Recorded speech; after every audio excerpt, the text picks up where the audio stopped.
એવા સર્વે વહાલા વૈષ્ણવોને મારા જય શ્રી કૃષ્ણ। તો શ્રી હરિરાયજી રચિત બૃહદ શિક્ષા પત્રની શરૂઆત કરતા પહેલા બોલો શ્રી મદન મોહનલાલ પ્યારે કી જય, શ્રી શ્યામ સુંદરજી અમને મહારાણી કી જય, શ્રી વલ્લભાધીશ કી જય। તો હવે આપણે શ્રી હરિરાયજી રચિત બૃહદ શિક્ષા પત્રમાં શિક્ષાપત્ર જે પહેલું છે તેમાંથી શરૂઆત કરશું। તો શિક્ષાપત્ર પહેલાનો પહેલો અને બીજો શ્લોક આવે છે, સદુત્રી નમ્નઃ કૃષ્ણ દર્શેન કિલષ્ટ માનસઃ લૌકિકમ વૈદિકમ ચાપી કાર્યમ કુર્વન્નસ્થાયઃ। હવે આવે છે બીજો શ્લોક, નિરોદ્ર વચનો વાક્યમાવશ્યક ક મુદ્રાહરન મનસા ભાવ્યંત્યમ લીલાહ સર્વાહ ક્રમાગતાહ। શિક્ષાપત્ર જે પહેલું હતું એમનો પહેલો અને બીજા શ્લોકનો શબ્દાર્થ આપણે જાણીએ।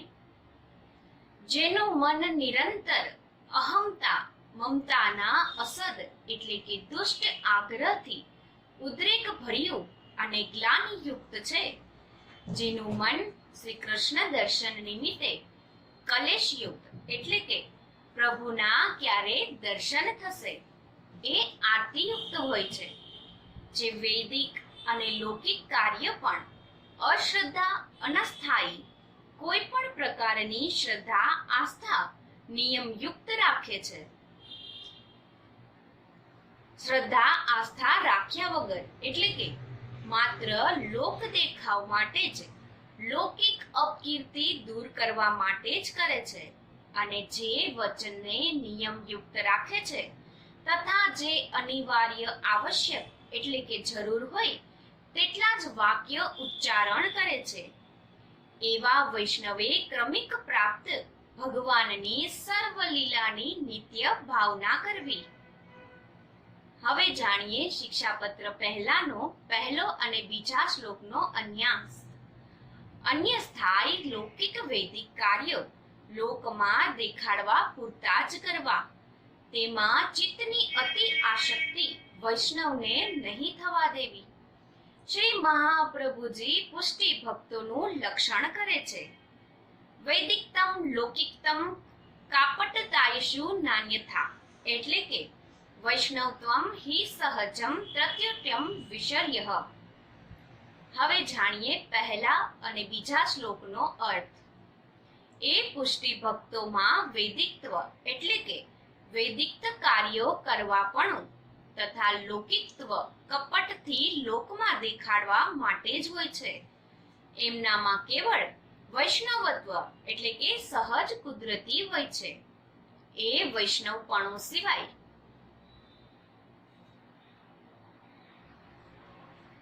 બીજા બધાનો વિપરીત છે, ઉલટું વિરોધી હોય છે। અન્ય સ્થા લૌકિક કાર્યો ફળની આશા ત્યજીને કરવા એવો અર્થ શબ્દાર્થમાં કવિચિત છે, પરંતુ ઉપકૃત અર્થ જ લેવો યોગ્ય ગણાય। હવે જાણીએ પહેલા અને બીજા શ્લોકનું વિવેચન। અહંતા હું કંઈક છું એવા અહમ અને મમત તથા લૌકિક ચીજ વસ્તુઓ મારી જ છે એવું અભિમાન, એ બંને આગ્રહ અત્યંત ખરાબ છે। અહમ મમતાનો આગ્રહ મનને લૌકિક વૈદિક કાર્યોમાં આસક્ત કરીને ભગવાનને ભૂલાવે છે। લૌકિક વૈદિક કાર્યોમાં ચિત્તને આસક્ત થવા દઈએ અથવા તો કથા કાર્યોની અસિદ્ધિમાં કલેશ ભર્યું મન લઈને શ્રી કૃષ્ણ દર્શને જઈએ તો જીવોનું આપણું વિકૃત મુખ દેખીને આનંદરૂપ પરમાત્મા ઉદાસ થાય છે, તે કારણે સાંસારિક કાર્યો સફળ નહીં થાય અથવા તો બગડે તો નમનમાં કલેશ કરવો નહીં। મનમાં લૌકિક કાર્યોને તુચ્છ ગણવા, ભગવાનની સેવાના કાર્યો સફળ થાય તેમાં જ પ્રસન્નતા રાખવી। કદાપી એ સેવા નહીં થઈ શકે તો મનમાં કલેશ રાખવો કે હું કેવો દુષ્ટ છું કે આજે હું પ્રભુ સેવા કરી શક્યો નહીં.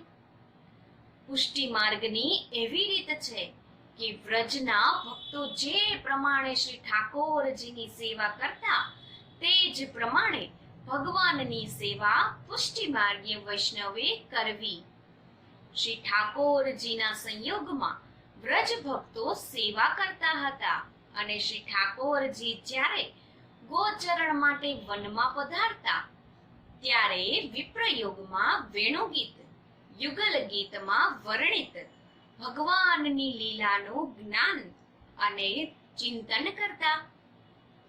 શ્રી ઠાકોરજી જ્યારે સંધ્યા ટાણે વનમાંથી વ્રજમાં પાછા વળતા ત્યારે આનંદપૂર્વક પ્રભુ દર્શન કરતા. તે જ રીતે પુષ્ટિ માર્ગે વૈષ્ણવોએ ભગવાનની સેવાના સમયે સંયોગ રસનો અનુભવ કરવો અને અનોરસમાં શ્રી ઠાકોરજી સંબંધે કલેશ કરવો. વિયોગાર્થી શ્રી ઠાકોરજીના મુખારવિંદનું ધ્યાન ધરવું અને ભગવાનની લીલાનું ગાન કરવું.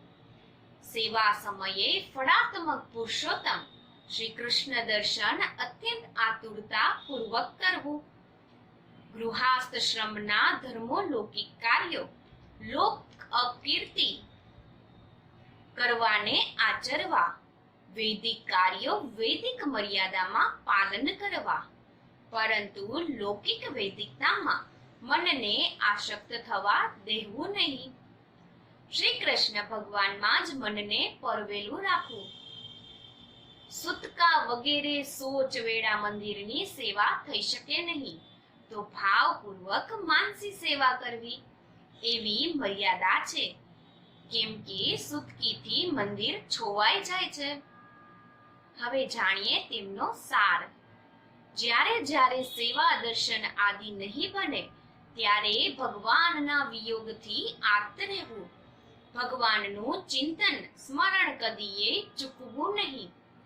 લૌકિક વૈદિક કાર્યમાં મનને વ્યગ્ર થવા દેવું નહીં કે જેથી શ્રી કૃષ્ણનું વિસ્મરણ થાય. શ્રી કૃષ્ણની સેવા મુખ્યત્વે પ્રધાન છે.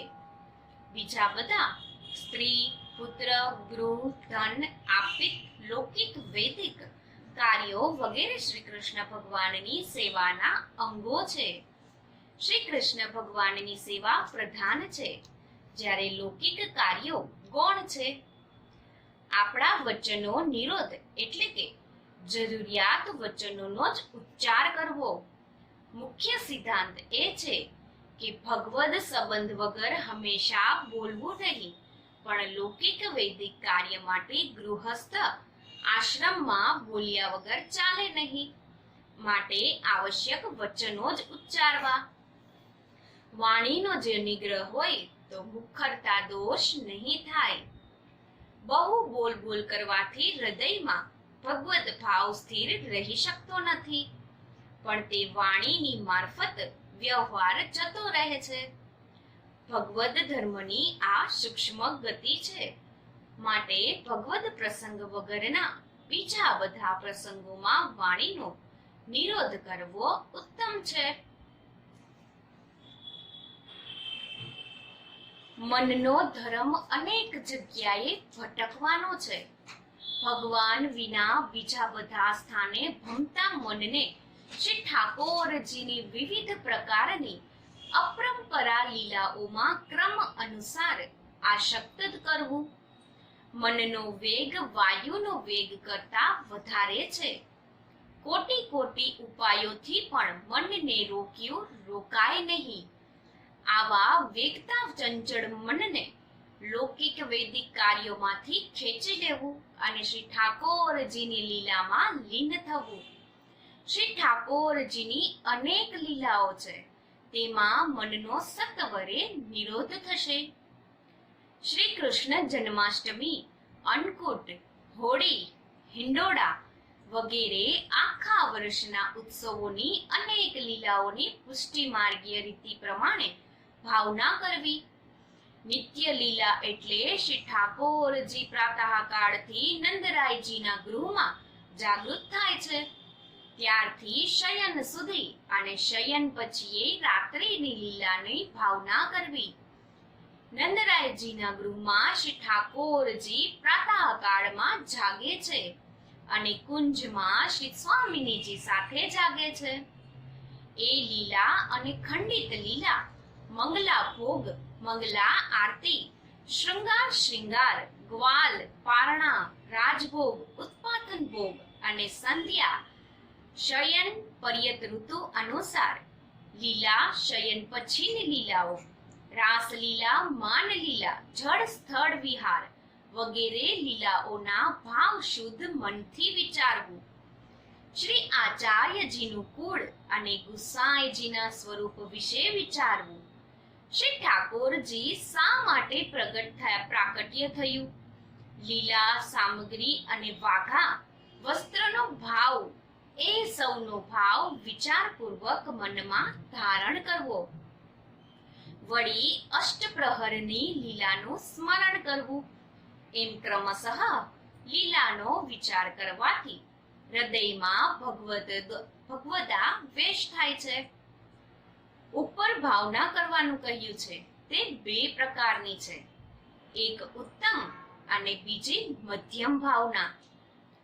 પ્રથમ સ્નાનથી શુદ્ધ થઈને ગુરુજીની પાસે જઈને તેમની સાથે મંદિરમાં જઈને ગુરુ આજ્ઞા અથવા તો વિનંતી કરે તે મુજબ મંદિરમાં સેવા કરવી. આવી સેવા તથા ભાવના ઉત્તમ કહેવાય છે. કેમ કે આપણે મંદિરમાં પ્રભુ સેવા કરવાને જઈ રહ્યા છીએ.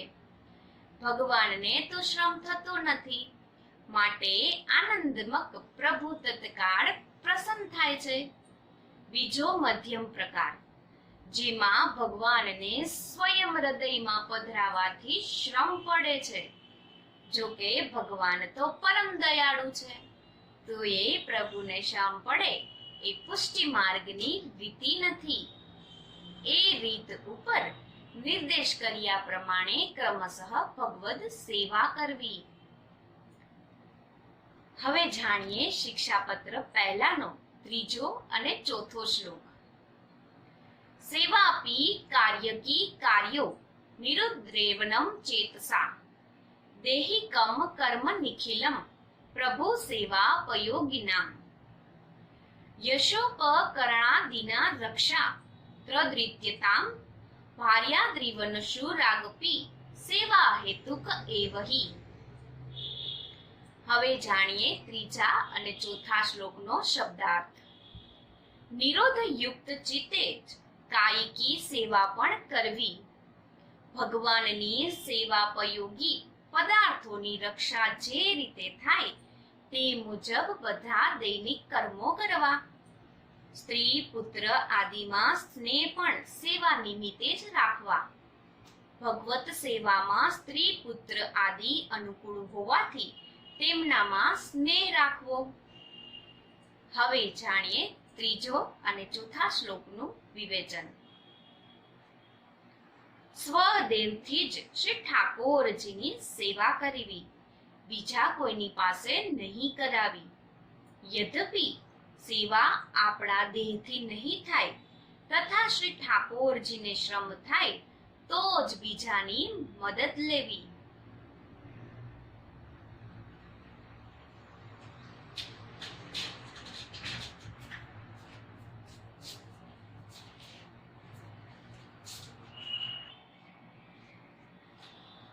પુષ્ટિ માર્ગે વૈષ્ણવ યા આપણા કોઈ સમર્પણે મર્યાદિત વૈષ્ણવોની પાસે સેવા કરાવી.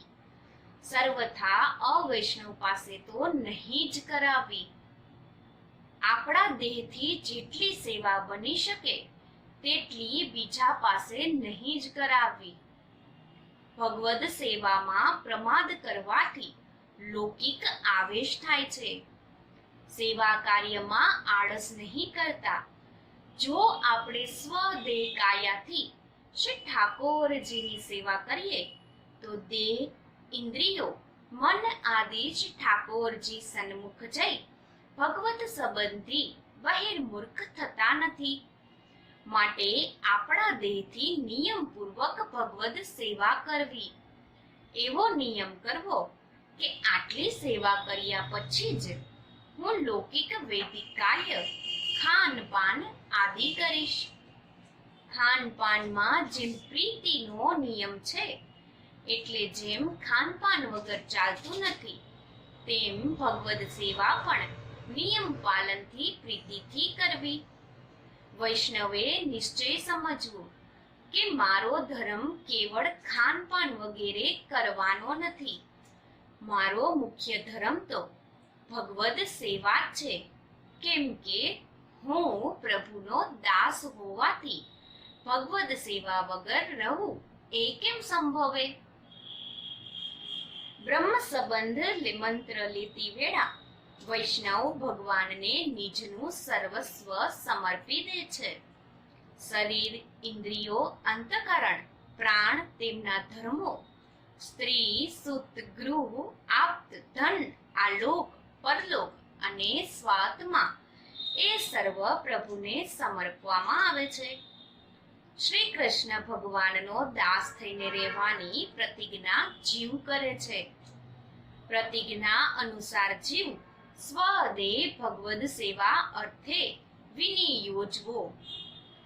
જો સ્વદેહથી ભગવદ સેવા નહીં કરે અને બીજાની પાસે કરાવે તો વળી પ્રતિજ્ઞા ભંગ થાય. નિયમપૂર્વક સ્વદેહથી જ ભગવદ સેવા કરવી એવું કહ્યું. હવે એ સેવામાં મન વિનિયોજવા, મનને નિરોધ કરવો એમ બતાવ્યો છે. લૌકિક વૈદિક વિવિધ સ્થળે ભટકી રહેલા મનને નિરોધીને ભગવદ સેવા કરવી. લૌકિક વૈદિકમાં જો મન વ્યગ્ર બને તો તે સેવામાં શ્રાદ્ધ ન્યૂન્યન થતી હોવાથી મનનો નિરોધ કરવો. સેવા પૂરતા કામ વિના બોલવું જ નહીં. લૌકિક વાણી ઉચ્ચારવાથી મુખરતા દોષ થાય છે અને ભગવદ સેવામાં ભગવત ભાવ રૂપી રસનું તિરોધાન થાય છે.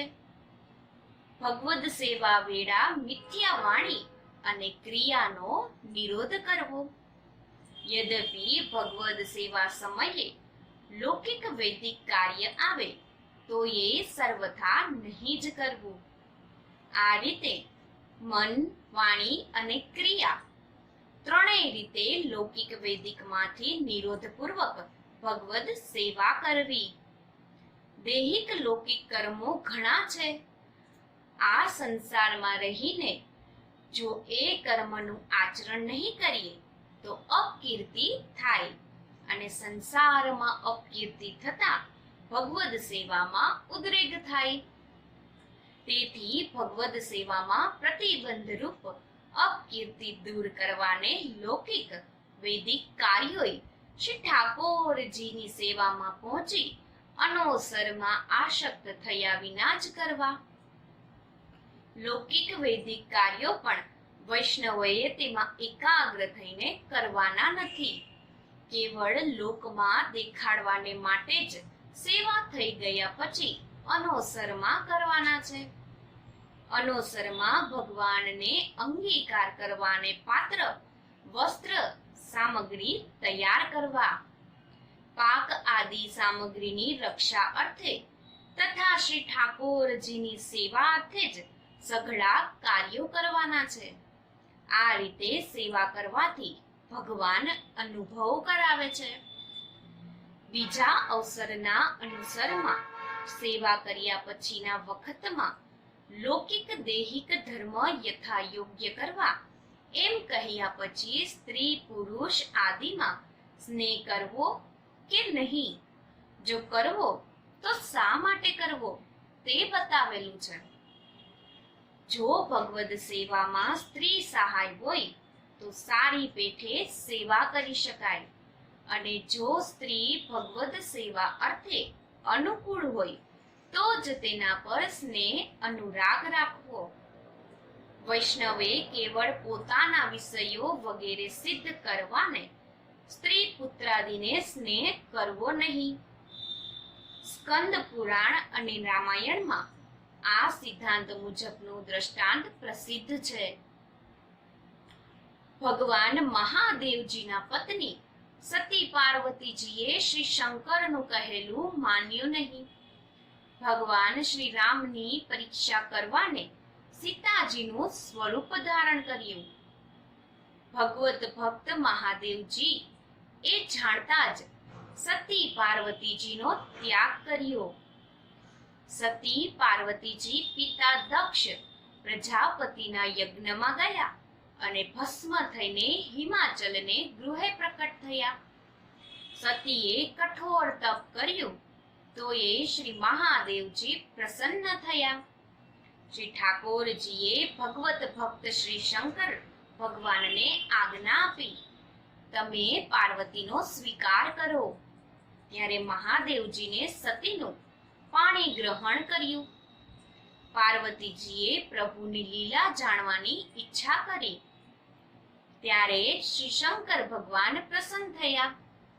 આ દ્રષ્ટાંત સિદ્ધ કરે છે કે વૈષ્ણવ લૌકિક વિષય અર્થે સ્ત્રી પર પ્રસન્ન થતા નથી, પણ ભગવદ સેવામાં સ્ત્રી અનુકૂળ બનીને સહાય કરે તો જ તેના પર સેવા નિમિત્તે સ્નેહ રાખે છે. તે જ પ્રમાણે પુત્ર, આપ્ત, ભાઈ વગેરે સર્વ દેહિકીનું સંબંધીઓ જો ભગવદ સેવામાં અનુકૂળતા આપીને શ્રી ઠાકોરજીના સુખમાં વૃદ્ધિ કરતા હોય તો જ તેમના પ્રત્યે સ્નેહ રાખવો. શ્રી મહાપ્રભુજી કહે છે, પુત્રે કૃષ્ણ પ્રિયે રતિહ. જો કૃષ્ણને પ્રિય ગણે છે તો જ પુત્ર પ્રત્યે રતિ સ્નેહ રાખવો. હવે જાણીએ શિક્ષાપત્ર પહેલાનો 5મો શ્લોક. પ્રતિફલ્યે યથા ત્યાગઃ પ્રભવ સંબંધી વસ્તુનઃ ધનેષુ નિસ્પૃહ સેવોપયોગિતમ રક્ષણમ.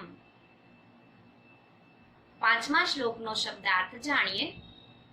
શ્રી ઠાકોરજીના વિનિયોગમાં આવે નહીં તેવી વસ્તુનો ત્યાગ જેમ યોગ્ય છે, તેમજ ભાર્યાદી સેવામાં જો પ્રતિકૂળ હોય તો તેમનો ત્યાગ ઉચિત છે.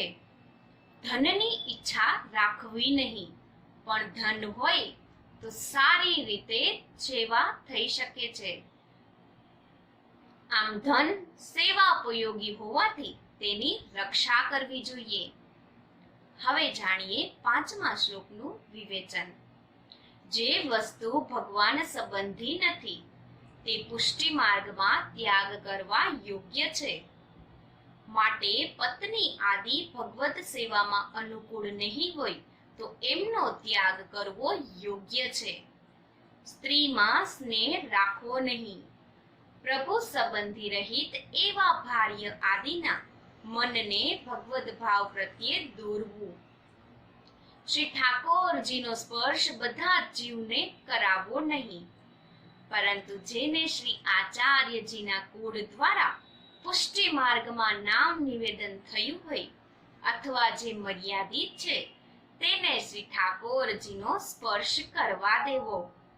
જે વૈષ્ણવ મર્યાદી નથી પરંતુ સેવક હોય તેની પાસે ઉપરની બહારની સેવા કરાવવી. પ્રતિબંધ કરનારનો તત્કાળ ત્યાગ કરવો. ધનમાં કદી આસક્તિ રાખવી નહીં. નિસ્પૃહતાથી ધનનું રક્ષણ કરવું. જો હૃદયમાં સંપૂર્ણ વૈરાગ્ય દ્રઢ થયો હોય તો ધનનું રક્ષણ કરવું નહીં, પરંતુ જો સંપૂર્ણ વૈરાગ્ય દ્રઢ નહીં થાય તો સ્વમુખ અર્થે ધનની રક્ષા કરવી નહીં. પણ ધન ભગવાનનું છે, પ્રભુની સેવામાં એનો વિનિયોગ કરવાનો છે, માટે એનું રક્ષણ કરવું જોઈએ. ઘોર કરાળ કલિયુગમાં ધનની રક્ષા નહીં થાય તો જીવન ધૈર્ય જતું રહેતું હોવાથી જીવને દુઃખ થાય છે અને ચિત્ત ભગવત સેવામાં આસક્ત થતું નથી. માટે ભગવત સેવા અને ભગવત ઉત્સવ વગેરેમાં, ભગવદ સેવામાં, વલ્લભ કુળમાં અને વૈષ્ણવોમાં જેમ ભગવદ ભાવની વૃદ્ધિ થાય એ રીતે ધનનો ઉપયોગ ન કરવો. ભગવદ સેવા અર્થે તથા વૈષ્ણવોમાં ભગવદ ભાવની વૃદ્ધિ માટે ધનનો ઉપયોગ નહીં કરતા, લૌકિક કાર્યમાં ધનનો વ્યય કરવાથી મનમાં આસુરી ભાવ થાય છે. આ રીતે વૈષ્ણવોએ વિવેકપૂર્વક ધનની આસક્તિ રાખવી જોઈએ.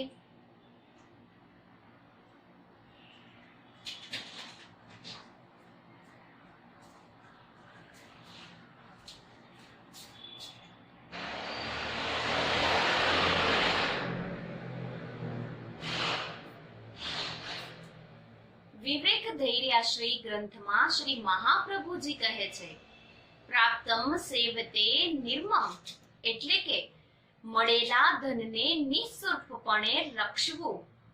માટે સિદ્ધ થયું કે જે ધન વૈષ્ણવની પાસે છે એનું પોતાનું નથી પણ પ્રભુજીનું છે.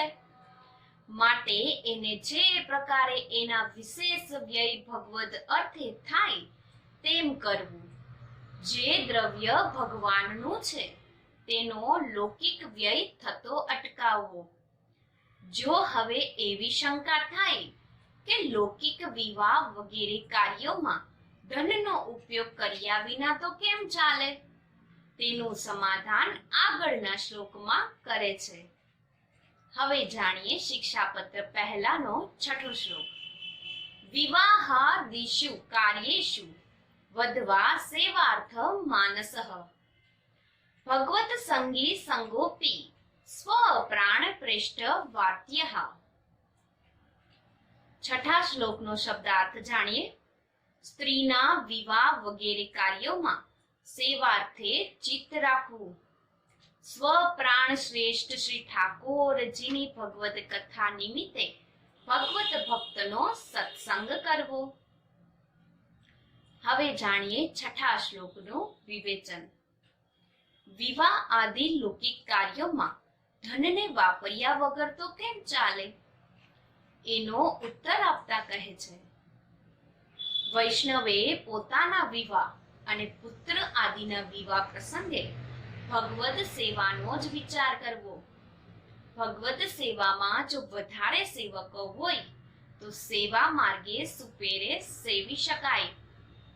સ્ત્રી, પુત્ર, પૌત્ર આદિ જો ભગવત સેવામાં સહાય કરે તો ભગવાનને શ્રમ થતું નથી.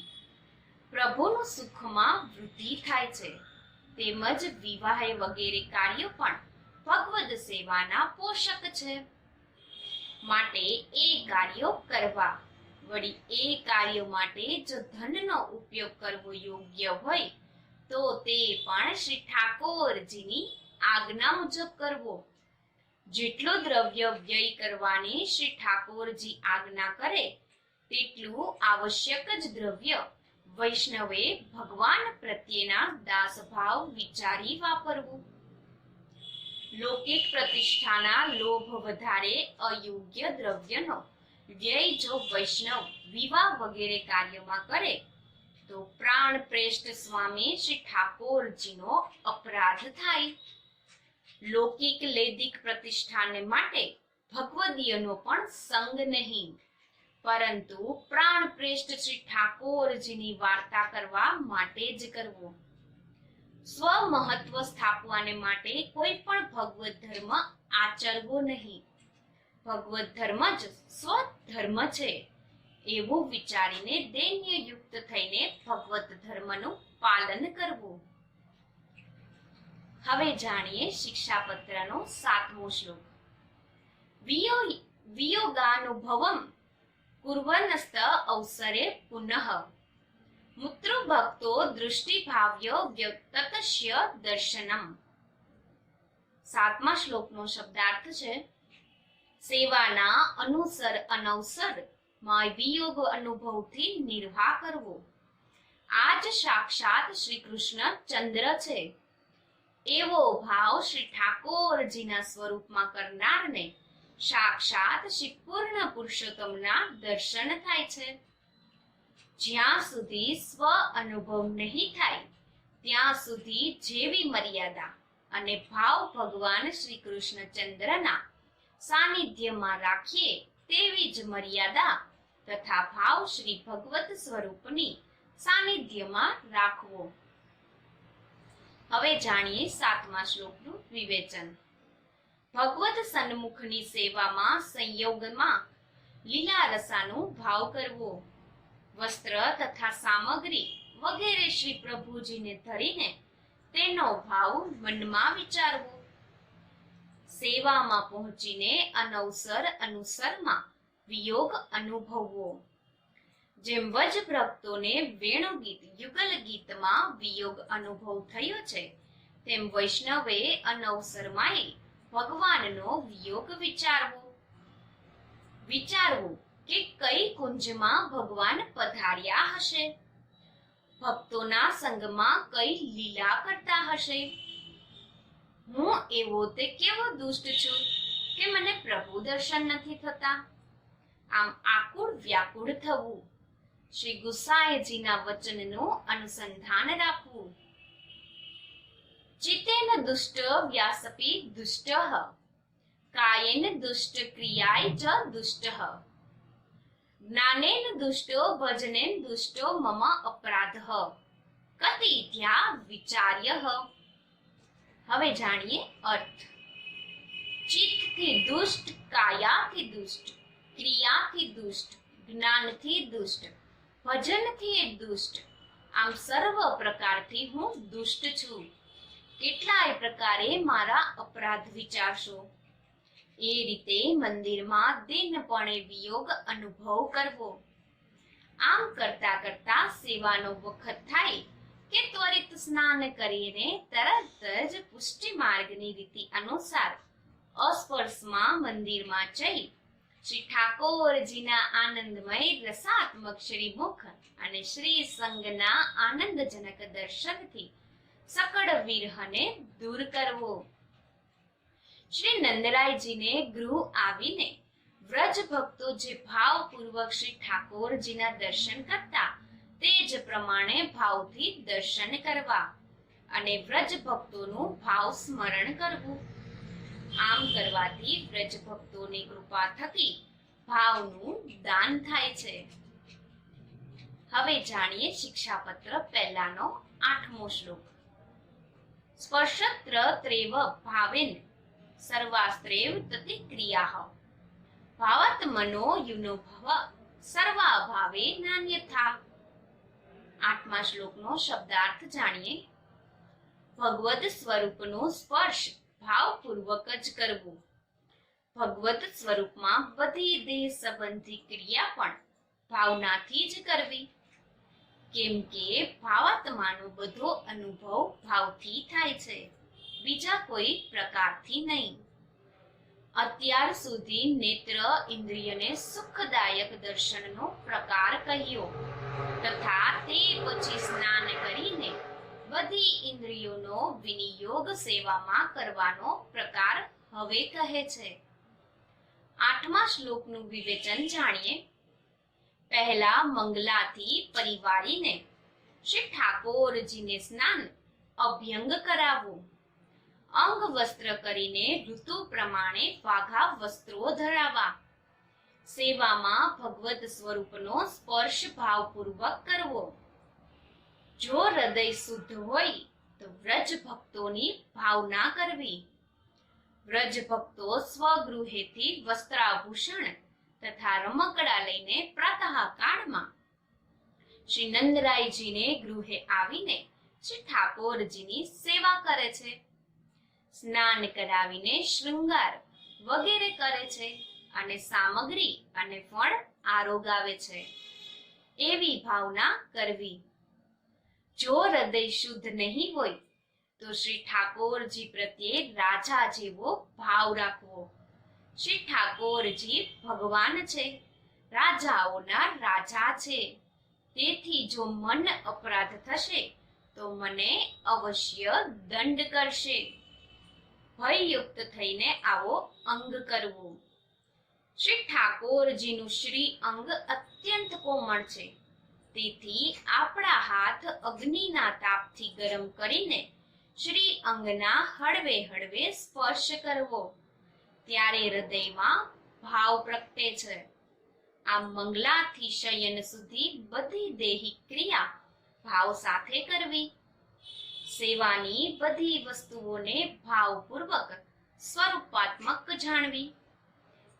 એમ સર્વાત્મક ભાવે શ્રી ઠાકોરજીની સેવા કરવાથી સ્વરૂપના આનંદનો અનુભવ થાય છે. હવે જાણીએ શિક્ષાપત્ર પહેલાનો 9મો અને 10મો શ્લોક.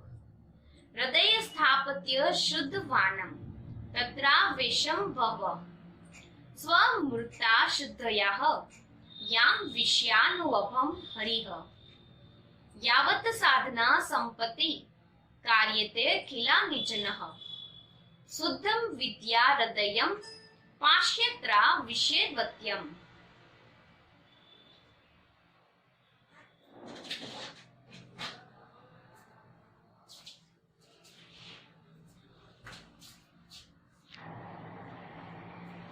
હવે જાણીએ 9મા અને 10મા શ્લોકનો શબ્દાર્થ. હૃદય અત્યંત અશુદ્ધ હોવાથી તેમાં ભગવાનનો આવેશ સંભવ નથી. શ્રી હરિ પોતાના બધા ભક્તોને પોતાની અતિ શુદ્ધ મૂર્તિમાં પ્રવેશ કરીને જે સાધન સંપત્તિ હોય તેટલો અનુભવ કરાવે છે. એમ ભક્ત હૃદય શુદ્ધ કરીને ભક્તના હૃદયમાં સ્વયં પ્રવેશ કરે છે. હવે જાણીએ વિવેચન. ભગવદ સેવામાં આપણા હૃદયો તથા ઇન્દ્રિયોને અત્યંત શુદ્ધ રાખવા. લૌકિક વેશથી વિષય ભાવના કરવી નહીં. લૌકિક દેહ સંબંધી મનના સુખ દુઃખ આણવા નહીં. કેમ કે લૌકિક વૈદિક સુખ દુઃખ આ તે સંબંધી છે. ભગવદ સેવા સંબંધી સુખ દુઃખ આત્મા સંબંધી જન્મો જન્મના છે. શ્રી ઠાકોરજીનું સ્વરૂપ તો અત્યંત શુદ્ધ છે. માટે લૌકિક કાયાના ગુણો ભગવાનને વિશે કદી વિચારવા નહીં. ભગવાનનું શ્રી અંગ, કર, પાદ, ઉદર વગેરે સર્વ આનંદરૂપ છે. શુદ્ધ મન વડે એનો અનુભવ થવો જોઈએ. ભગવાન કામ, ક્રોધ, લોભ, મદ, મત્સર વગેરેથી રહિત છે. સર્વ દુઃખ હરતા છે અને પરમાનંદનું દાન કરનાર છે. એવી શ્રી ઠાકોરજીના અલૌકિક ગુણયુક્ત સ્વરૂપની ભાવના મનમાં કરીને બીજે બધે સ્થળેથી મનને ખેંચી લઈને એકમાત્ર શ્રી ઠાકોરજીના ચરણ કમળની આસક્ત કરીને ભાવ સહિત સેવા કરવી. ભગવાન સ્વ અનુભવ કરાવે છે. નિર્દોષ પૂર્ણ ગુણ વિગ્રહ આત્મતંત્રો નિશ્ચયતાનમક શરીર ગુણેશ્વર હિનઃ આનંદ માત્ર કર પાદ્માનુભી દિહ સવત્ર ચ ત્રિવિદ્ય વિવર્જતાદમ. હવે જાણીએ અર્થ. મહાન પુરુષોના તપ, શાંતિ, જ્ઞાન આદિ ગુણો દોષ રહિત હોય છે. પણ ભગવાનના સ્વરૂપના એમ નથી હોતું. ભગવાન તો નિર્દોષ, સર્વ દોષ રહિત અને સંપૂર્ણ ગુણને અધીન નથી, પણ સર્વતંત્ર સ્વાધીન રાખનાર છે. ભગવાનનો દેહ અને ઇન્દ્રિયોનો લોકોના જેવો નથી. ભગવાન તો જળ નિશ્ચેતનના દેહ ગુણારહિત છે. પ્રભુના કર, પાદ, મુખ, ઉદર આદિ કોમળ આનંદપૂર્ણ છે. એમ ભગવાનનો શ્રી અંગ આનંદ પ્રોચર છે, માટે આકારયુક્ત છે. કેમ કે બ્રહ્માનંદમાં આનંદ જ આકાર સમર્પક છે. ભગવાન દ્વિવિધ ભેદ સજાત્ય, વિજાત્ય અને સ્વગત ભેદ રહિત છે. આ સંસારમાં કેટલાક આસુરી પદાર્થો છે અને કેટલાક દેવી પદાર્થો છે. દેવી પદાર્થોના બે પ્રકાર છે, એક મર્યાદા અને બે પુષ્ટિ. આમ દેવીના બે પ્રકારો સહિત ત્રણ ભિન્ન પદાર્થો થાય છે. એ ભેદ હૃદયમાં વિચારીને અજ્ઞાનજન્ય સુખ દુઃખ દૂર કરવા. જે દેહ ભગવદ સેવામાં એકાગ્ર થઈને રહે છે તેને દેવી જાણવા. અને ભગવદ સેવામાં જે દેહ પ્રમાદ કરે, કદાચ કોઈ વૈષ્ણવનો સંગે સેવા કરે અને જેને રોગ વગેરેની પીડા આપે તેને આસુરી જાણવા. મન જો દેવી હોય તો સેવા કરતા કરતા ભગવાનના સ્વરૂપનો અનુભવ લે છે, અને જો આસુરી હોય તો સેવા કરતા કરતા પણ અસંખ્ય લૌકિકમાં ભ્રમણ કરે છે. એવા આસુરી મનને સ્વરૂપના આનંદનો અનુભવ થતો નથી. દેહ સંબંધી સ્ત્રી પુત્ર આદિ જો દેવી હોય તો ભગવદ સેવામાં સહાય અથવા અનુકૂળતા હોય છે. જો આસુરી હોય તો ભગવદ સેવામાં વિરોધ ઊભો કરે છે. એ જ પ્રમાણે દ્રવ્ય પણ જો દેવી હોય તો એનો ઉપયોગ ભગવદ સેવામાં થાય છે, અને જો તે આસુરી હોય તો તેનો લૌકિકમાં વિનિયોગ થાય છે, ચોરાઈ જાય છે અથવા દંડમાં જાય છે. જીવની રુચિ કર્મ માર્ગે એટલે કે દાન, હોમ, શ્રાદ્ધાદિ પ્રતિ વળે છે, તો તે જીવને મર્યાદા માર્ગ્ય માનવો. એ પ્રમાણે ભગવદ સેવામાં વિનિયોગ કરતા બધા પદાર્થોને શુદ્ધ જાણવા. એમ માનવું કે મારા સાચા ઉપયોગનો એ જ પદાર્થ છે, અન્ય સકળ વસ્તુઓ મારે માટે તો બાધક છે. ત્યારે પ્રભુ સ્વયં શુદ્ધ હૃદયમાં પ્રવેશી સ્વરૂપાનંદનો અનુભવ કરાવે છે. એમ સેવા સંબંધી પદાર્થોનો ત્યાગ નહીં કરવો અને બીજા બધા પદાર્થોને આસુરી જાણવા. પુષ્ટિ માર્ગમાં ભગવાન સ્વયં જ નીચ ભક્તો પાસે ધન સંપત્તિ કરાવે છે. તેનું શુદ્ધ હૃદય શુદ્ધ કરીને સ્વયં તેમાં બિરાજે છે. પુષ્ટિ માર્ગના જીવો ભગવદ રૂપની સેવા માટે જન્મે છે.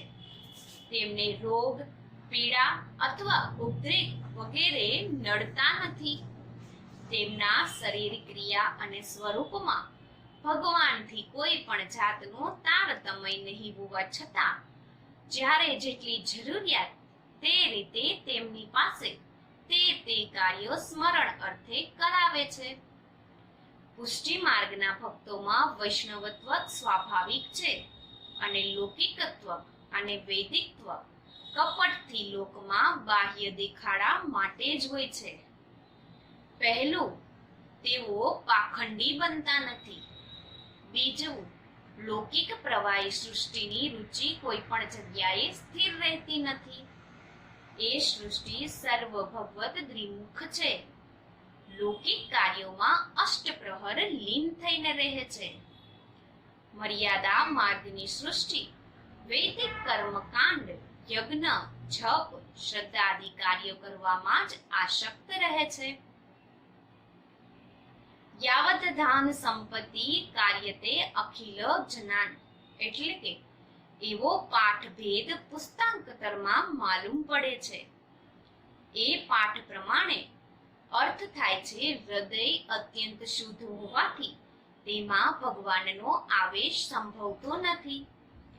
જ્યાં સુધી ભગવાન પોતાના ભક્તોને બધા સાધન સંપત્તિમાં સિદ્ધ કરાવે છે ત્યાં સુધી પોતાની અત્યંત શુદ્ધ મૂર્તિમાં પ્રવેશ કરીને અનુભવ કરાવે છે. સાધન સંપત્તિમાં ભક્તોનું હૃદય શુદ્ધ કરીને તેમાં સ્વયં પ્રવેશે છે. બીજું આવે છે, શ્રી ઠાકોરજીનું શ્રી અંગ આનંદપૂર્ણ છે. એ શ્રી અંગમાં માંસ, લોહી, મજ્જા આદિ ભરેલા નથી, પરંતુ પ્રભુનું શ્રી અંગ લૌકિક જીવના શરીર સમાન પ્રાકૃત હૈયે પદાર્થનું બનેલું નથી, પણ સર્વત્ર કર, પાદ, મુખ, ઉદર આદિ સર્વ અંગથી આનંદથી રસથી સંપૂર્ણ છે. ભગવાનનું શ્રી અંગ તો અપ્રાકૃત છે, માટે તેમાં પ્રાકૃત કામ, લોભ, મોહ, મદ અને દોષ સંભવે નહીં. શ્રી મહાપ્રભુજી નિબંધમાં ભગવાનનું સ્વરૂપ અહીં આપેલી કારિકામાં ઉત્પાદન કરે છે. હવે જાણીએ શિક્ષાપત્ર પહેલાનો 11મો શ્લોક. દત્તત્વા દ્યેત્યન સંતુષ્ટો નિત્યદેવ મૌલિકમ સ્વયં પ્રવશ્ય ભાવાત્માનુભવમ કાર્યત્વમ હ્ય. 11મા શ્લોકનો શબ્દાર્થ છે: દીનતાથી પ્રસન્ન થયેલો ભગવાન નિત્ય અલૌકિક એટલે કે સેવા ઉપયોગી દેહદાન કરી ભાવાત્મક અને આપ ભગવાન તેમાં પ્રવેશ કરીને તેમનો સ્વાનુભાવ કરાવે છે. હવે જાણીએ 11મા શ્લોકનું વિવેચન. ઉપકૃત સેવા કરે પણ દૈન્ય મનમાં નહીં હોય તો શ્રી ઠાકોરજી સંતોષ પામતા નથી. દિનપણે સેવા કરીને તમને પ્રસન્ન કરવા પ્રભુ ષડગુણ પૂર્ણ ઈશ્વરનો એ ઈશ્વર છે. એમને કસાયની અપેક્ષા નથી. એ ભગવાન તો એકમેવ એમનાથી જ પ્રીતિ રાખવાથી અને દિનપણું દર્શાવવાથી પ્રસન્ન થાય છે. એક ભગવદીએ ગાયું છે: પ્રીતિમ પ્રીતહિતમ પેવે યદ્યપિ દ્રુપ ગુણશીલ સુધરતા નિબાતન નરીઝ્યે સતકુલ જન્મ કર્મ શુભ લક્ષણ પુરાણ પઢ્યે ગોવિંદ પ્રભુ બિન સ્નેહ આલુ રચના કમા નચયે. એક પ્રકારથી ભક્ત દિનતાથી અને પ્રીતિથી ભગવાનને જે કંઈ સમર્પણ કરે છે તેનો પ્રભુ અંગીકાર કરે છે. પદ્મનામ દાસે એકવાર ભગવાનને પ્રીતિપૂર્વક છોલા અર્પણ કર્યા તો પ્રભુએ તે અંગીકાર કર્યા. જીવના અતિ દૈન્યથી ભગવાન સંતુષ્ટ થઈને કૃપા કરે છે. પોતે ભક્તને અલૌકિક નિત્ય સેવાને યોગ્ય દેહનું દાન કરે છે. એના હૃદયમાં આપ પધારે છે ત્યારે ભગવાન સ્વસ્વરૂપનો અનુભવ કરાવે છે. ત્યારે જ અખિલ જગત લીલામય દેખાય છે. પ્રાણી માત્રમાં ઈર્ષા નહીં થાય ત્યારે પુષ્ટિ માર્ગીય ફળ સિદ્ધ થાય છે.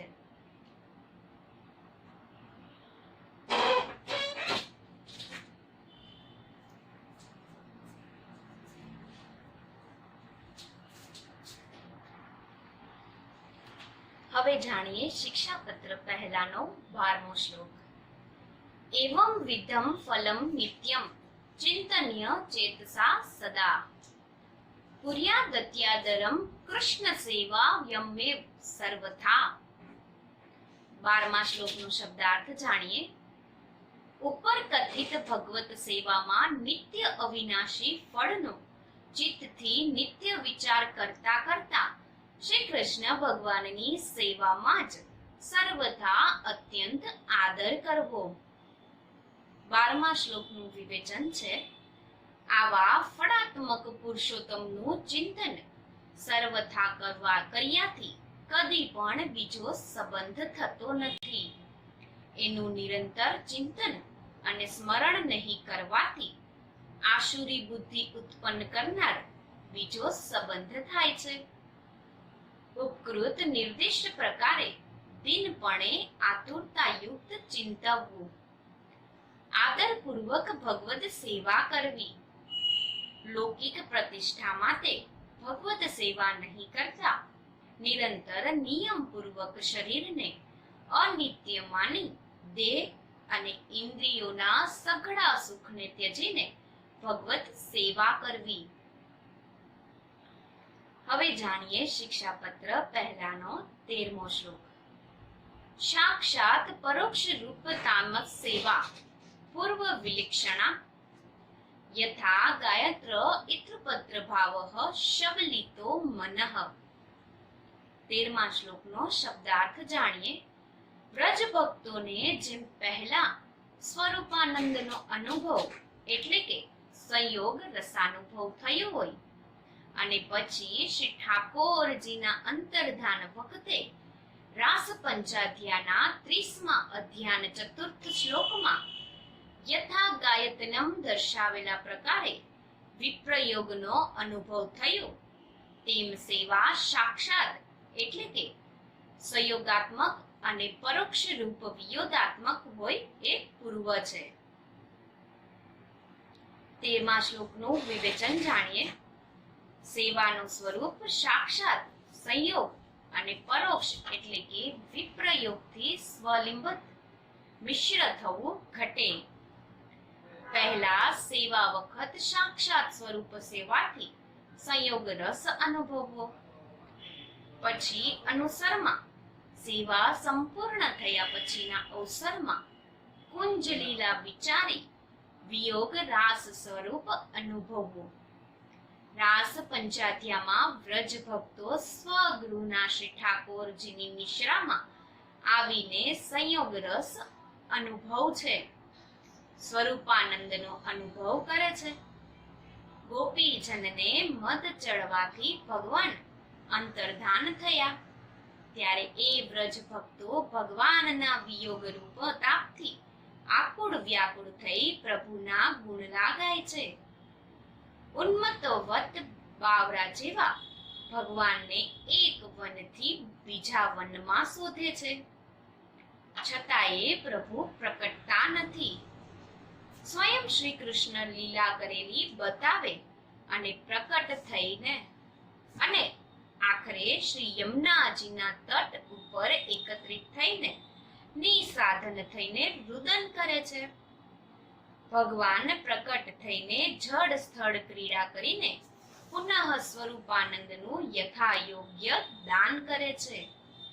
પુષ્ટિ માર્ગમાં પરોક્ષ તથા સાક્ષાત રૂપ છે. વૈષ્ણવે ભગવત સેવા સમયે સાક્ષાત સંયોગ રસ અનુભવવો, અંતે સંયોગ રસના કીર્તન કરવા. વિપ્રયોગમાં એટલે કે અનુસરમાં પરોક્ષ દશા જાણીને વિપ્રયોગના કીર્તન કરવા. વેણુગીત, યુગલ ગીત, ગોપિકા ગીતનું અત્યંત આતુરતાપૂર્વક ગાન કરવું. એ ગીતનો અર્થ છે શ્રી સુબોધનીજી આધારે સમજવો. એમ બંને સંયોગ વિપ્રયોગના વિચારપૂર્વક સેવા કરે તો ભાવ વૃદ્ધિ થાય છે. તો આવતીકાલથી આપણે શિક્ષાપત્ર જે પહેલું છે એમના 14મા શ્લોકથી સાંજે 5 વાગે લાઈવ નિહાળશું અમારી યુટ્યુબ ચેનલ પુષ્ટિ માર્ગીય વૈષ્ણવ પરિવારને. જો તમે તે સબસ્ક્રાઇબ ન કરી હોય તો તમે અવશ્ય સબસ્ક્રાઇબ કરી લેજો, જેથી કરી પુષ્ટિ માર્ગના શિક્ષાપત્ર અને 84 વૈષ્ણવોની વાર્તાનો તમે સત્સંગ કરી શકો. તો એવા સર્વે વાલા વૈષ્ણવોને મારા જય શ્રી કૃષ્ણ.